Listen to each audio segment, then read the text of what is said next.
ရှင်ဗျာတဲ့တပည့်တော်ဒီတာဝရိန္ဒနတ်ပြည်ကိုစရောက်တဲ့အချိန်တုန်းကတဲ့တပည့်တော်တဲ့အရင်ရောက်နေတဲ့နတ်တွေရှိတယ်ဗျာတဲ့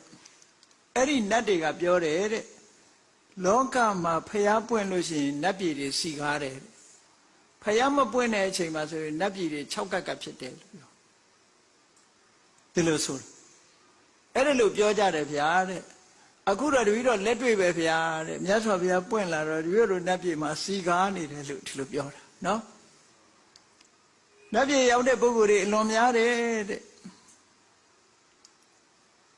ဘုရားပွင့်လာတဲ့အချိန်မှာနတ်ပြည်ရောက်တဲ့ပုဂ္ဂိုလ်တွေကများကြတယ်ကုသိုလ်ကောင်းမှုတွေလုပ်လို့အဲ့ဒီမှာ तू ကဇာလန်းလေးတစ်ခုပြောပြကပိလဝကဗုဒ္ဓဘာသာကိုကိုးကွယ်တဲ့အမျိုးသမီးတူသူ့နာမည်ကဂောပိကာလို့ခေါ်တယ်။ तू ကငါးပါးသီလလုံးနဲ့ဘုရားတရားတန်ခါယရဏသုံးပါးကိုစိကတ်တယ်။အဲ့ဒါလို့ तू ကသီလကိုအမှန်တန်ဆောက်ရှောက်တယ်ဘုရားတရားတန်ခါအလွန်ကြီးညိုတယ်။အဲ့ဒီအမျိုးသမီးတယောက်ကလူဘဝလူခန္ဓာဆုံးတဲ့အခါမှာတာဝရိန္ဒနတ်ပြည်လာပြီးတော့တရားမင်းရဲ့သားလာဖြစ်တယ်။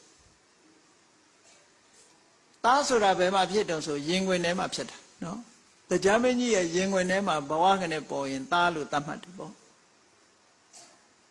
တခြားနေရာမှာပြထားတော့တရားမင်းကြီးမှာဇေယန္တတို့သူဝီရတို့ဆိုတဲ့သားတွေလည်းရှိသေးတယ်။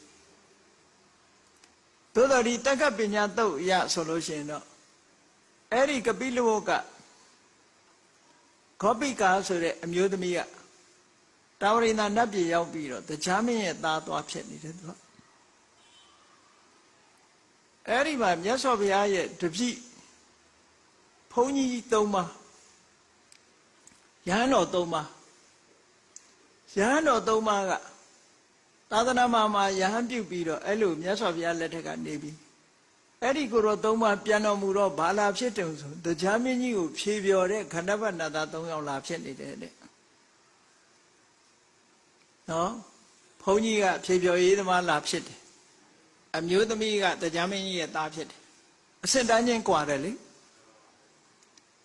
အဲ့တော့အစင်တန်းချင်းကွာတဲ့အခါကျတော့အဲ့ဒီဂောဘကနတ်သားကသူကတော့ဘယင်းသားဆိုတော့စင်မြင့်မော်ထိုင်မှာပေါ့ဟိုကတော်ကြီးတွေကအောက်ကနေဖြေပြောတာပေါ့သို့တော့အခုတော့အချွန်တက်တင်နေနေမှာပေါ့နော်